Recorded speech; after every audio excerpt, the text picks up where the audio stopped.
In the beginning, we see our main character standing alone and wondering how he, someone with very low level skills, managed to finish off all the demons around him.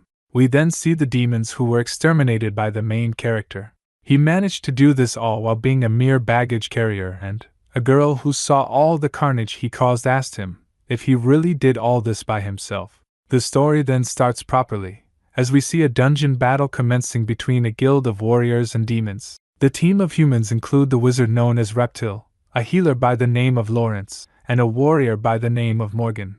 Morgan, who is a big strong lad, uses his special technique, called the Surefire, to take out a bunch of demons. Everyone is impressed by this, and we learn that strong people can use such special techniques against the demons of the world to beat them.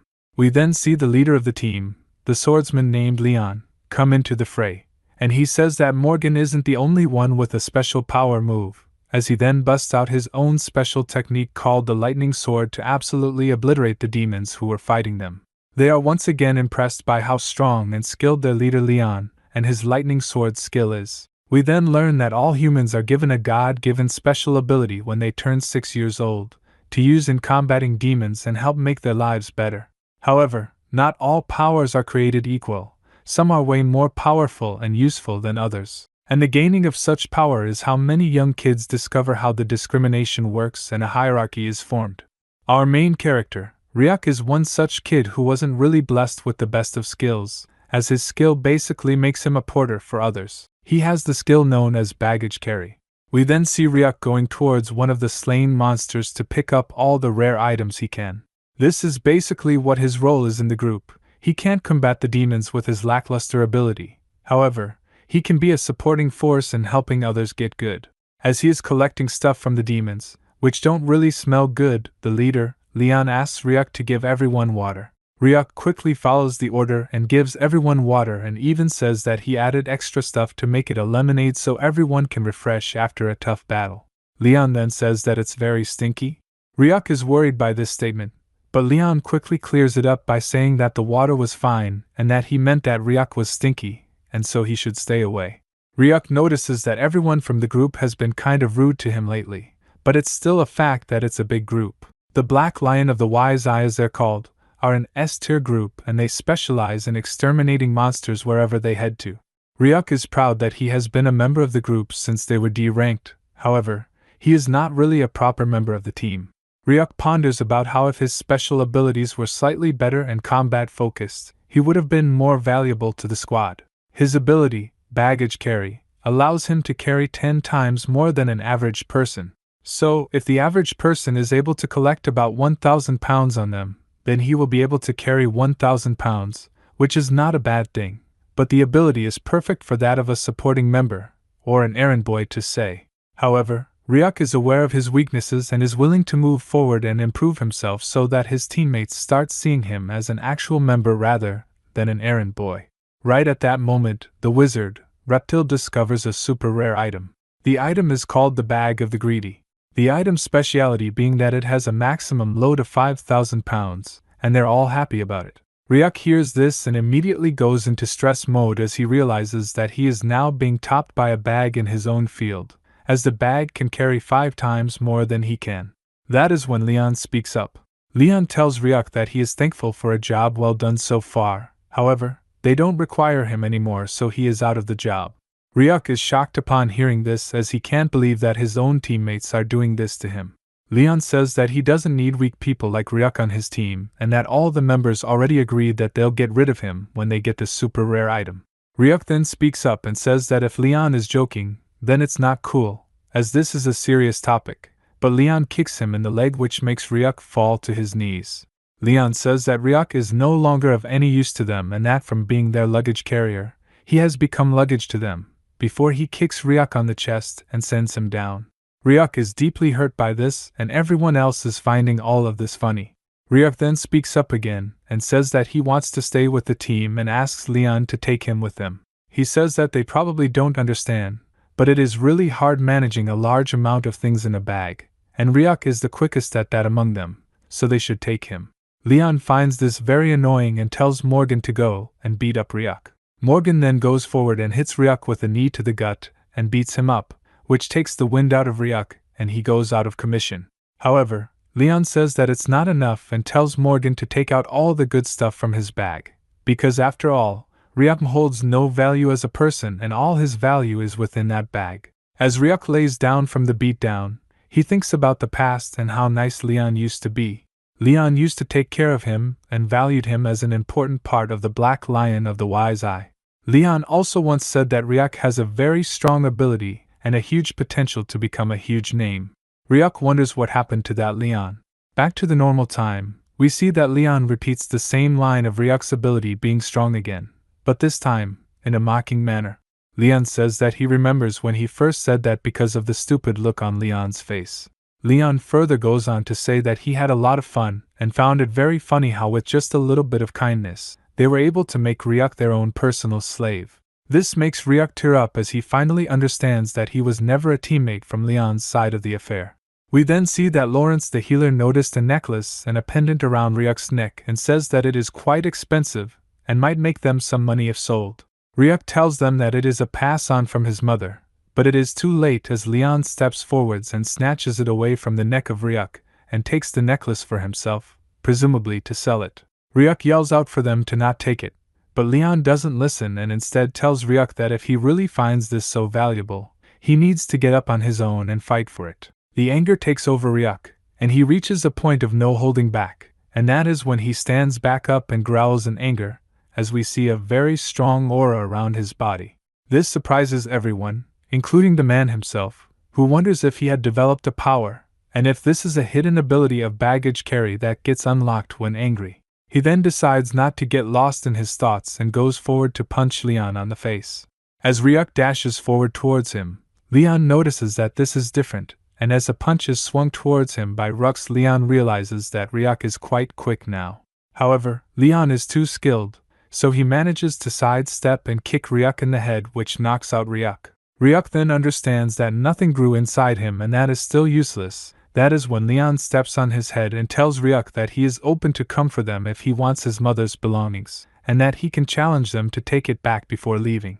Later, as Ryuk was knocked out from the blow, he starts feeling very fuzzy and sees everything in blur. He feels that something heavy is on his body, and wonders if this is him meeting his end by having a monster eat him. Right then, his vision starts getting clear and he notices that it's not a monster, and he sees a girl's underwear as the first thing.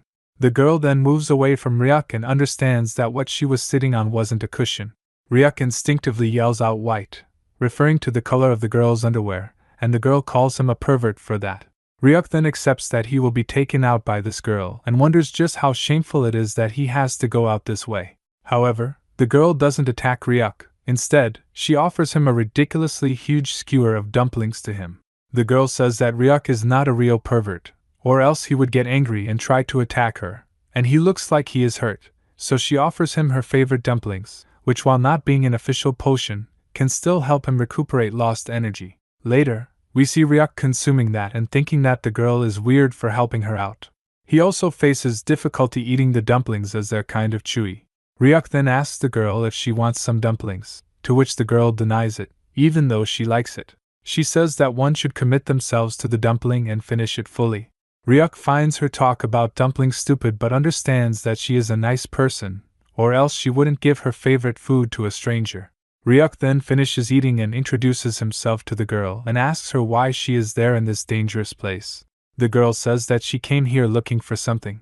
That something being the bag of the greedy, the super rare item that was taken away by Ryuk's ex-teammates.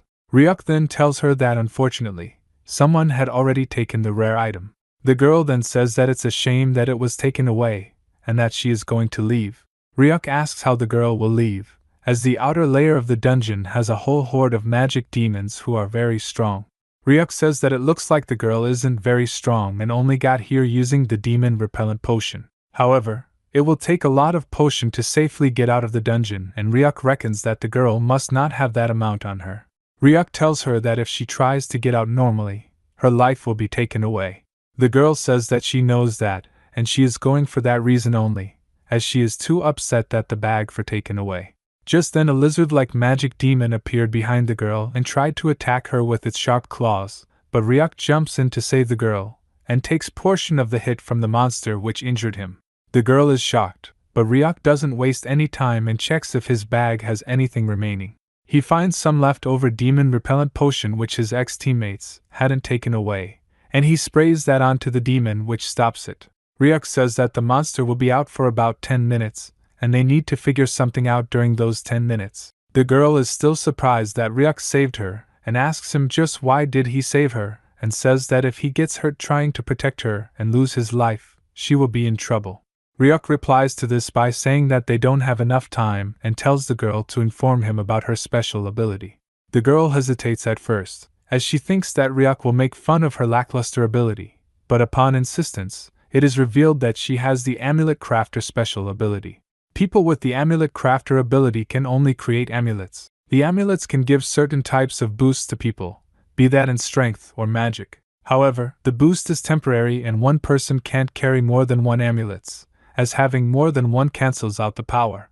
And besides, amulets are rather heavy, so no one wants to waste their bag space on that.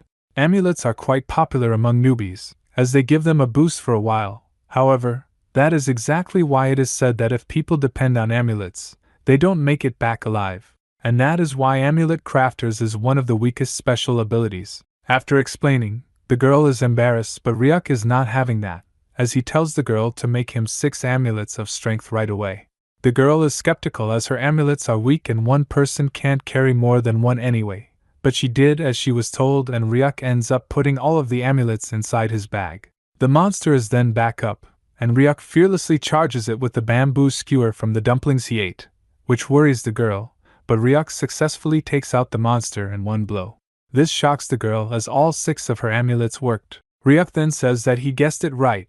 Baggage carriers can carry more than one amulet. Even during his time with Leon, he once had to carry 2 different curse items which normally cancel each other out, but it didn't happen in his bag. He assumes that baggage carrier can nearly organize their bags, hence why all of it works. The girl then says that having this power means that he can keep as many amulets as he wants and get stronger beyond limits. Ryuk confirms it, and says that they should try to head back now. The girl then raises her voice and introduces herself as Mio Kokono. She also calls Ryuk her destiny, which kind of cringes out Ryuk. The girl is embarrassed by this and Ryuk says that it's okay and that they should work together now, and refers to her as Mio. The girl tells him not to call her by her first name, and regrets calling him his destiny cause it's embarrassing. Ryuk says it made him happy that she called him her destiny, and says that they need to move forward, collect more items and make more amulets to get out of this place, and Mio agrees. We then see Ryuk and Mio gathering all sorts of items, including Ryuk getting a knife. Ryuk then tells Mio to make him 6 more amulets, to make it 12 in total. Ryuk puts them inside and even hangs a few outside his bag, which embarrasses Mio, because her amulets are weak and people will make fun of Ryuk for wearing them. Ryuk doesn't mind, but he wonders why Mio is so insecure about her amulets, when her amulets are so cool and strong. He also thinks that by using her amulets, he will be able to get back his mom's pendant. He needs to get through this place. We then see Ryuk and Mio enter a place filled with monsters everywhere. Mio is worried about this, as the monsters are strong, and wonders if her low-quality amulets will stand the test of time, or will it be the cause of their lives ending. Just at that moment, Ryuk heroically walks up to her and pats her head to tell her that her amulets are the strongest in the world, and that he will prove it. This makes Mio blush intensely. Ryuk says to himself that even though Mio looks so cold, she is actually very nice and easy to get along with. Ryuk then decides to drop his knife, and this shocks Mio as she can't understand why he would do that, but Ryuk takes his stance and says that this is the best way to fight for their survival. And so we see him getting ready for a full-on fist fight with the magical demons. Meanwhile, we see that the Black Lion of the Wise Eye are fighting in a different place. Morgan, the warrior, is sent back flying and Leon attends to him and says that it's okay to lose fights sometimes, but he didn't expect him to lose to a mere spider monster. Leon then stares down the intimidating spider monster, as he finally understands the value of Ryuk, who was a valuable cog in their machine, and the person who kept everything organized and together, which in turn allowed them to fight without thinking of the extra things. He realizes that their team is going through a rough patch ever since Ryuk was kicked out. We then go back to Ryuk squaring up to the demons barehanded and Mio Kokono feeling bad vibes from this as she thinks it's near impossible to topple such strong monsters using just your bare hands. However, Mio's heart is pounding like crazy as the monster approached them, and she wonders if Ryuk will really be able to pull it off. Just at that very moment, Ryuk loads up and throws a massive punch to the oncoming monster, which flattens it upon the impact. Such is the strength. Mio is surprised by this, and is really impressed by the brute strength possessed by Ryuk. Right when things started looking bright, two flying monsters came towards Ryuk at full speed. Even though Mio tried to make Ryuk aware of the monsters coming from his side, it was a little too late, as the monster ended up splashing at Ryuk's arms, which hurt him a lot, and even made him bleed. Mio then realizes that while she made a lot of amulets for Ryuk, it was all made for boosting his attack prowess, which worked, but it still didn't improve his defense, which is why he is still taking damage at the same level. Then we see that Ryuk, despite being hurt, is trying his best to fight with the demons with all his might, and that is when Mio looks at her amulet making set and realizes that if Ryuk believes that her amulets are the strongest, then she should strive to make them the strongest, and so she gets to work and ends up crafting 7 defense-boosting amulets. And while her amulets are the lowest level, E rank, it is still 7 amulets, and can significantly boost Ryuk's defense. Mio then gives the amulets to Ryuk, who catches them and puts them to use. Ryuk then thanks Mio for making him the amulets, and Mio replies by saying that he did tell her that Mio's amulets are the strongest in the world and that he will prove it. However, if he now fails to prove it, she will be very mad at her. Ryuk listens to this and smiles, before telling Mio that it is fine, and that she doesn't need to be mad. Ryuk then once again goes head first into attacking the flying demons, and this time he can deal with getting hit by them as his defense is boosted by the 7 defense amulets, and, while he thanks the demons' attack, he can land some of his own. Ryuk then lands a massive hit on the demons, and takes them out instantly thanks to the 12 attack boosting amulets that Mio made for him. Ryuk realizes that these amulets wouldn't be of much use on normal people as they can only use 1 amulet at a time, but he, a baggage carrier, can use multiple at once, and using this he can create a special combination like no other. Just when he starts cooking up something cool, a huge sound is heard and Ryuk wonders what it is that made the sound. We then see a demon larger than all of the ones we saw so far combined appear in front of them. Ryuk wonders how to take it out, and throws a stone laying down nearby towards the demon. The stone misses the demon, and the demon jumps down to the ground, and the sheer impact sends both Ryuk and Mio off their feet. The monster then looks at a defenseless Mio, and decides to attack her with a strong web-like power, and just when it seems like Mio was going down, Ryuk intercepts the attack and takes the hit on his arm instead. Ryuk then gets pulled by that web and gets thrown into the natural walls of the dungeon. Mio panics as she sees Ryuk getting hurt like that. We then see Ryuk, who was sent through the wall, recover little by little. Ryuk says that he would have lost his life right here if it weren't for the 7 defense amulets that Mio made for him. He then sees that the strings attached to his arm are adhesive, and have a tight grip on him overall, and it seems like he won't be able to get them off easily.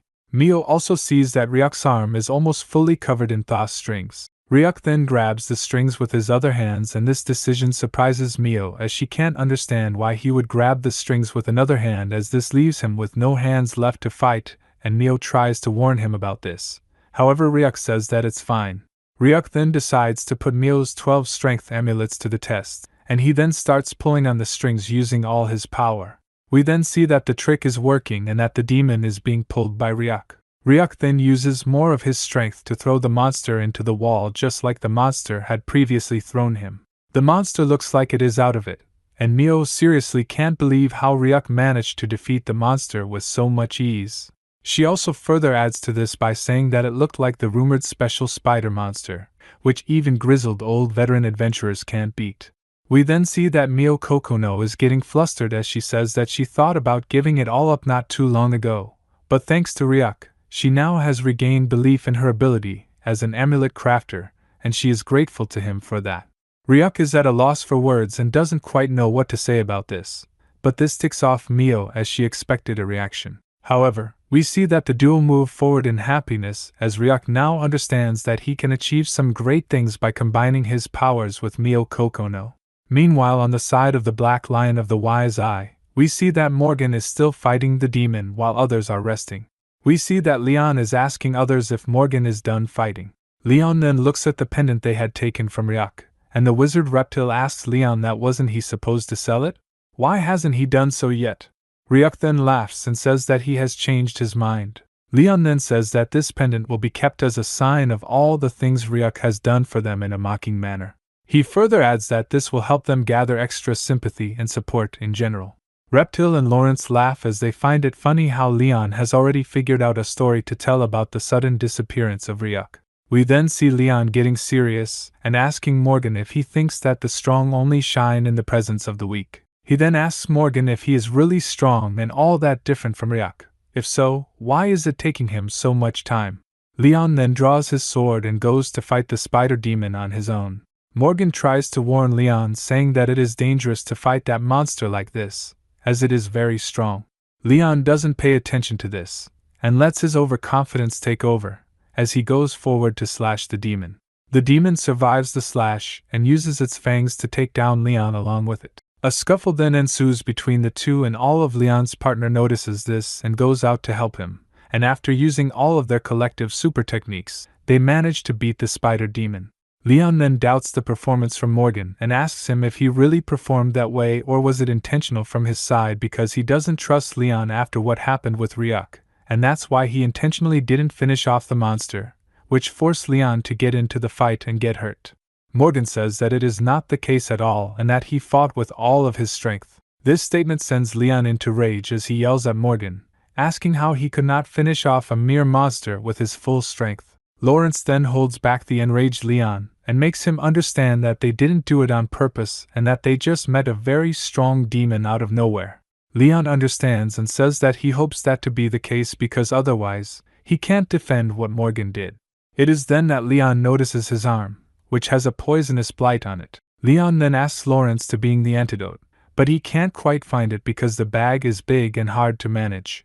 Leon then asks Reptile to perform a healing magic art on him, to which Reptile replies by saying that it would take too much time. Leon then wonders just what had gone missing for their team and why are they suddenly so bad at everything they do. Later on, we then see that Leon and his squad have reached the city and to the bar of their guild. Upon reaching that place, Leon is asked by an elderly about the whereabouts of Ryuk. Upon getting this question asked, Leon falls down to his knees and tears up.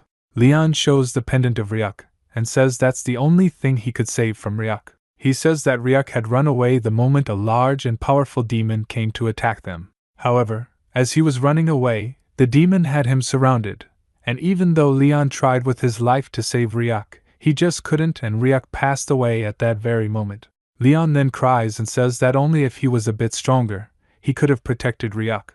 Lawrence, Reptile and Morgan also break into tears after this. The elderly then approaches Leon and tells him that he has nothing to say and there is nothing he can do to consolidate him because of the huge loss. Everyone then starts showing sympathy towards Leon and his crew. The guild master watches this and a girl comes to tell him that he should probably go to console him too. The guild master is skeptical though. He can't quite believe that someone like Ryuk ran away. Later on, as Leon lays down on his bed, he and his teammates talk about how gullible the members of the guild really are and how easily they fooled them. Leon then asks if they got anything from lying so much. His teammates then show Leon that they got a bag full of insurance money among other donations and that they have enough money to buy new weapons and equipment for everyone and beyond. They all rejoice this moment of victory for them, and Leon says that besides all this, the biggest win here is that Leon's chances of winning a hero medal just increased drastically. They then question Leon if Ryuk is somehow alive, to which Leon says that there is no chance because Ryuk is too weak and that he is probably already inside the stomach of some demon. As this is being said about him, we see that Ryuk is going through the dungeon beating down demons after demons. After that, Ryuk says that they have been walking non-stop for days and they could collapse at any moment, but just then, they see the glimpse of light, and then we see that Mio and Ryuk have already made it outside. However, they are met by thieves who take stuff from exhausted adventurers. One of the thieves examines to see that both Mio and Ryuk have lackluster abilities, calling Ryuk a laborer at best, and saying that Mio should stop living cause her ability sucks. This makes Mio sad and Ryuk gets angry. Ryuk then tells the thief to move aside, but the thieves don't back down either, and we are about to have a showdown. The thief laughs at Ryuk, saying he is stupid to think they can get out of here safely. After all, they're just a team of a luggage carrier and an amulet crafter. They don't stand a chance.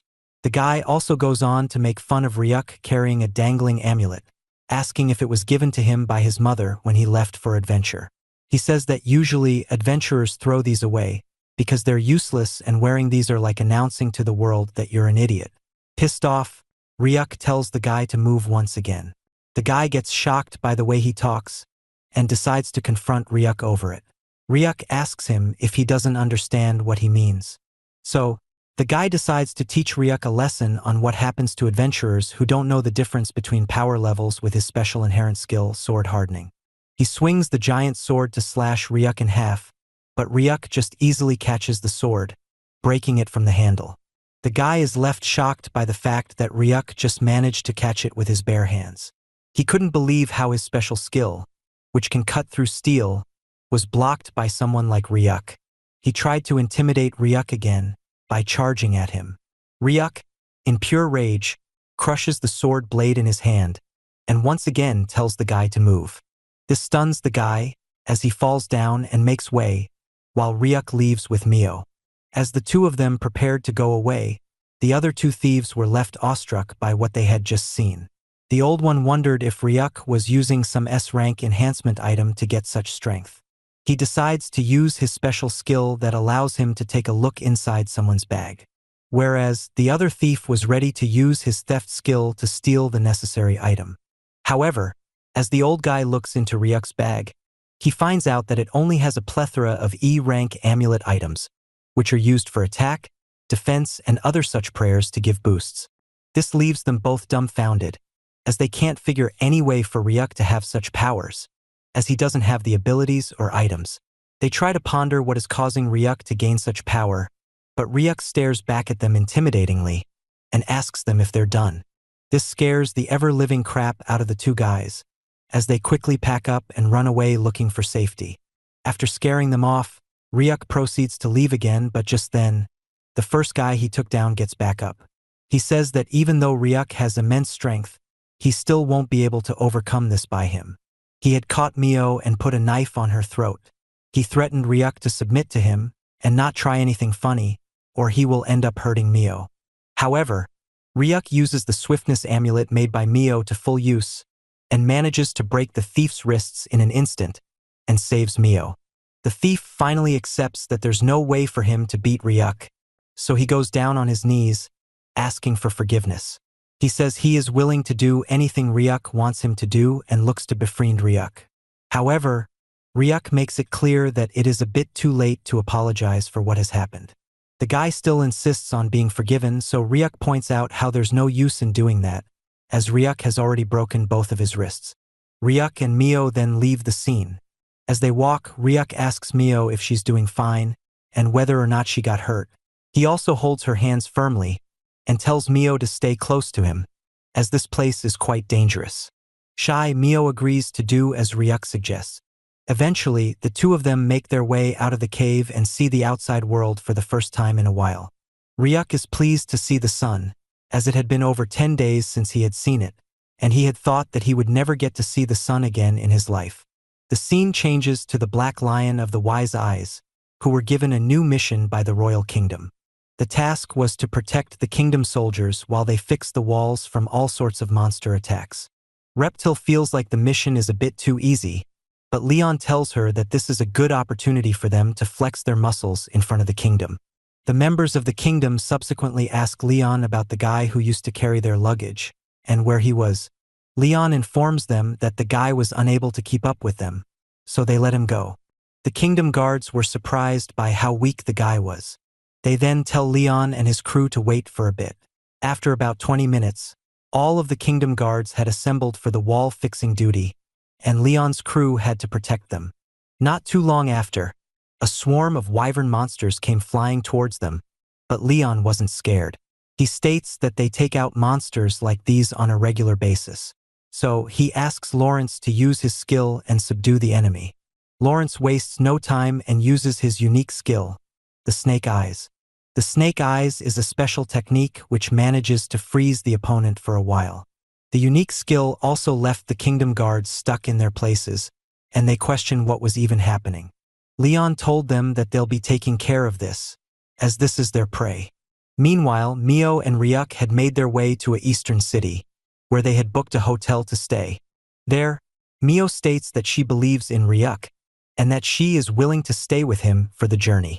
That being said, she is not sure about living in this hotel, as it only has one bed left for the two of them to use. Ryuk apologizes and lets her know that this was a mistake on his behalf.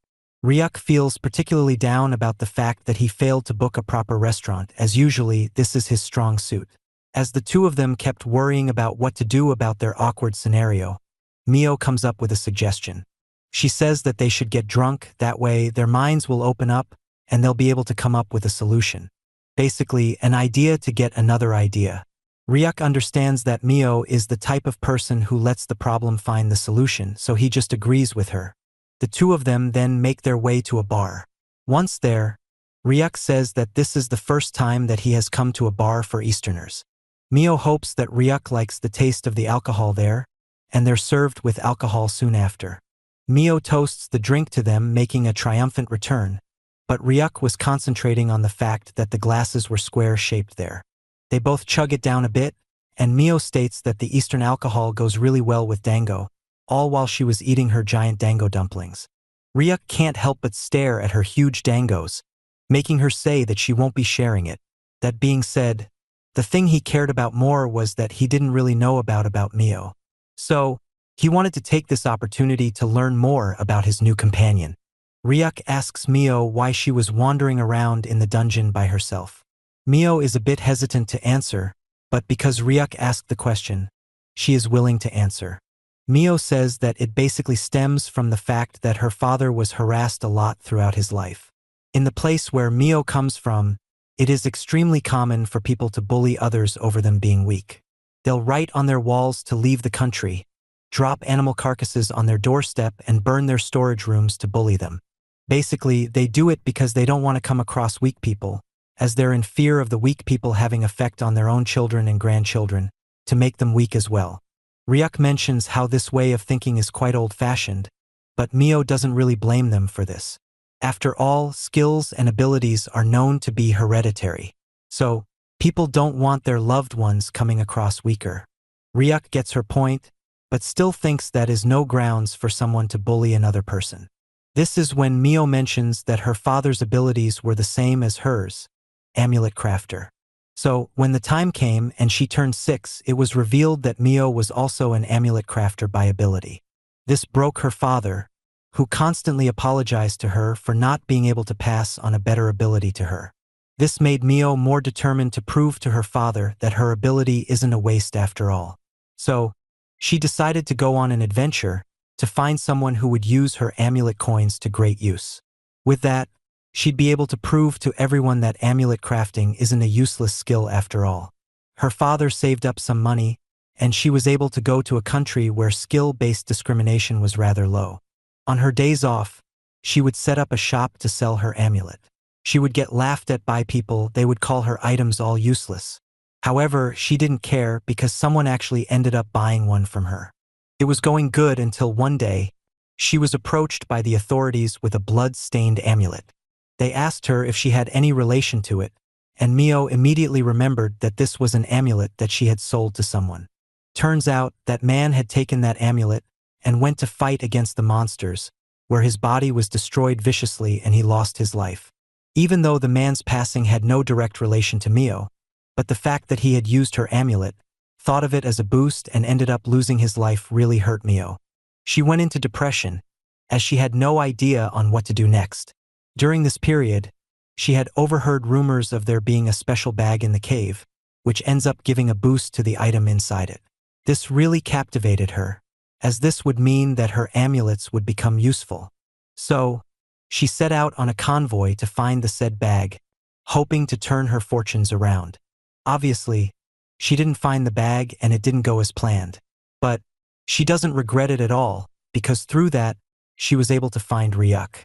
Her words touch Ryuk, Mio takes another shot of the alcohol, now totally wasted. Ryuk realizes that she wasn't in a good condition and decides to take her home.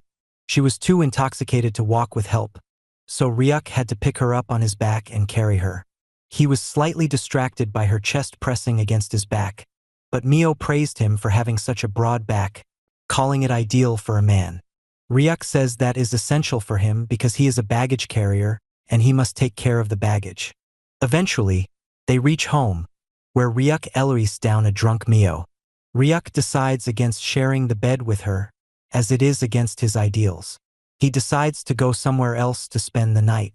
However, Mio calls out to him, telling him to stay with her, just for the night. She is afraid of being alone. She is afraid of the sunrise. The last few days, she has been staying with Ryuk, and it is a great feeling for her.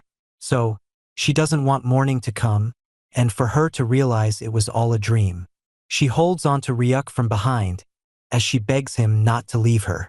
This is when Ryuk declares to Mio that together with her, he will be proving to the world that amulet crafting isn't useless after all.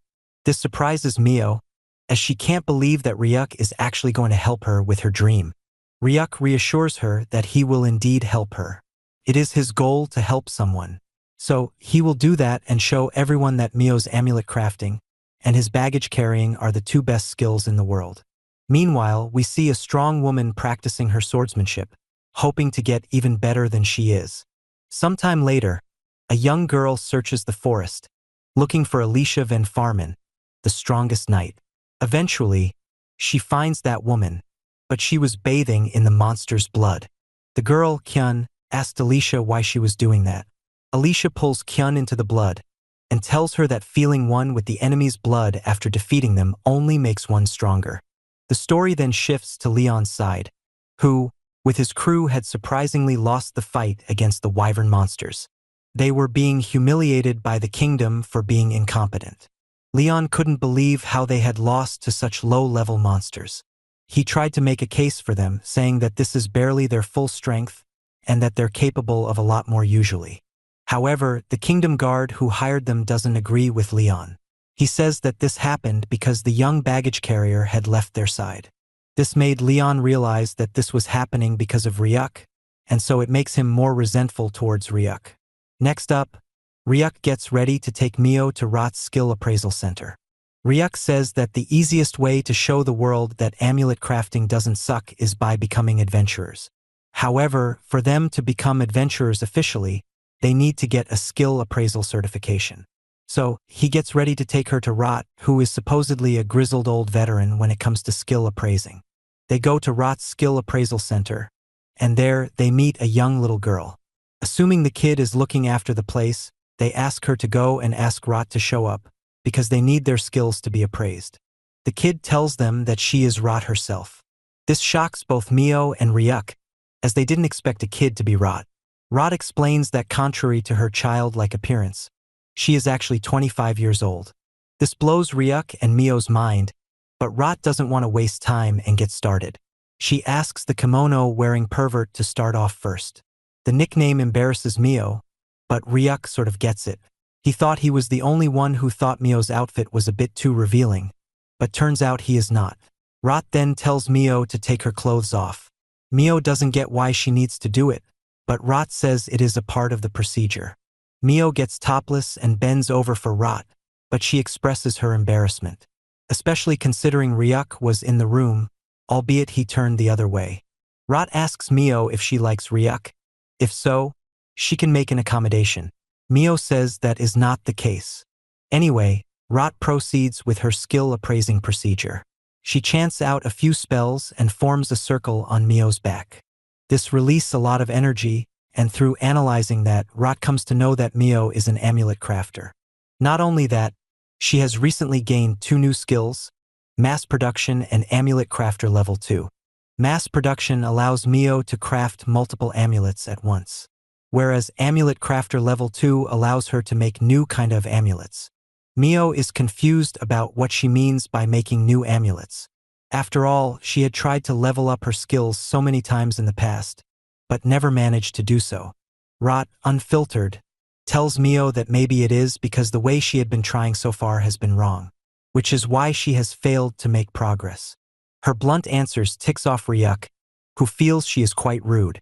Rot also adds that leveling up for an amulet crafter also has to do with the amulet carrier getting stronger, which seemingly explains it for Ryuk and Mio. Next up, Rot asks to check out Ryuk, who she calls Turtle Shell Boy because of his huge bag.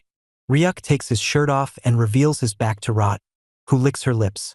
She feels his back and expresses just how attractive his back is to her. Ryuk gets a bit annoyed and asks what does his back have to do with all of this. Rot does a check on Ryuk's body, which makes her understand that Ryuk is a baggage carrier. Rot subsequently does a deeper check to see if Ryuk's ability has gotten any boosts, and Ryuk is very curious to know about the results. Rot, in her answer, tells Ryuk that he will be having a very hard time. Ryuk takes that as him not being able to grow as much as Mio, but Rot reveals that he has indeed gained 2 new skills as well. This excites Ryuk, but Rot tells him to get excited, because they aren't exactly good skills. The first skill he has learnt is Baggage Carrier Level 2. This allows him to carry 3 times more the item than what he was previously able to. Not exactly great because that'll bring more physical labor for him. Rot was then about to talk about his next skill, but she got surprised by something she deciphers. Ryuk wonders what happened, to which Rot says that she had gotten startled. She subsequently states that Ryuk has gained the ability of Turtle's Blessing. Turtle's Blessing being an ability that makes it so when the carrier carries more stuff, his teammates become stronger. However, the strength boost is minimal and barely affects natural flow. It is a pretty useless skill for most people, but not for Ryuk. She adds that his status as a baggage carrier means that he can carry 30 times the baggage of a normal human being, which means Turtle's Blessing is 30 times stronger than what it normally would be. For that reason, it is quite useful and his teammates will gain a lot of strength. She also mentions that Ryuk seemingly got the skill about 2 years ago, which is why she asks him if his teammates suddenly became invincible about 2 years ago. Meanwhile, the scene changes to Leon and his crew suffering. They talk about how they're supposed to be S-ranked adventurers, so for them to lose to such small enemies is very shameful. He thinks about how they were invincible, but ever since the ground spider demon battle, they've seemingly lost their edge. It makes him wonder if they're under some sort of curse, but that would be evident by now if it really happened. He recalls how the Kingdom Guard told him that it is because Ryuk left the squad that they've hit rock bottom. However, he refuses to believe that because it was always him and his real teammates who brought glory to team. This must mean that someone is resenting them. Thinking about this, Leon starts laughing out loudly like a madman. His behavior concerns his teammates, who ask him what happened. Leon asks them if they're fine with being losers like this, and that this isn't what their team represents. He says that they've found their target, the enemy they must take out to return to their past glory. This makes everyone curious, as they want to know who Leon has identified as an enemy. Leon mentions that lions are the king of all predators, and that they take out their prey once they've set their target. He says that their team are like lions. His teammates are understandably confused by him and ask him just who they're going to target. Meanwhile, Ryuk and Mio went to the Adventurers Guild to official for a party with the 2 of them. After some wait, the representative comes out and tells the 2 of them that the 2 of them can't form a party together by themselves. So, it's better to give up on that dream. Heartbroken, the 2 of them go to a bar to wind out. In hindsight, Ryuk gets it why they weren't approved as a team. After all, a team of a baggage carrier and an amulet crafter will not work out. Mio agrees as there will be no one to actually beat the monsters. Ryuk ponders if they should invite a frontliner, or if he should become a knight by himself. Mio lets him know that being a knight isn't easy, and that it would take many months just to be an apprentice knight. Ryuk thinks about how it would have been good if someone were to approve of their skills properly, and gave them the pass. Just then, a man walks in and asks Mio if she's looking for a teammate. He flirtingly touches her hair, and tells her to quit the side of a loser like Ryuk, and join the team of a real man like him. His disrespectful behavior astounds Mio, while Ryuk gets up, resoundingly telling the guy that Mio is his teammate. However, the guy didn't get intimidated at all, and hit Ryuk with a powerful uppercut. The hit was so powerful that it sent Ryuk flying back and through some wooden furniture, leaving everyone shocked. Seeing Ryuk hurt, Mio gets scared and tries to approach him. The guy tells Mio to check that out, as a weak man like Ryuk holds no power, and a man like him can keep her much happier. The people in the bar recognize the guy as an A-rank adventurer named Rincoin Gold. He is known to be a philanderer, something that is common between strong men. Rincoin Gold then uses snake eyes to stop Mio from going to Ryuk. The people there recognize it as his special move. Rincoin tells Mio to not try and move anymore. He tells her that she might not like it at first, but she will definitely get used to his technique. So he pouts and gets ready to plant his lips on Mio's lips to mark her as his own belonging. This act was disgusting everyone, but no one could dare to do a thing. Just then, out of nowhere, Ryuk comes back and grabs Rincoin Gold by the face. Ryuk, fuming with uncontrolled rage, picks up Rincoin by the face and throws him like a baseball pitch. This time, the throw from Ryuk sends Rincoin to the other side, and he also goes through some furniture. Rincoin is left shocked by the sudden show of strength from Ryuk. However, what shocks him more is the fact that Ryuk got up from his blow in the first place. He was supposed to be a useless baggage carrier, according to Rincoin. Ryuk speaks up, saying it is just as Rincoin had stated, weak men hold no value. Going by that fact, Rincoin is much worse when compared to Ryuk. Ryuk said while being filled with rage like never before,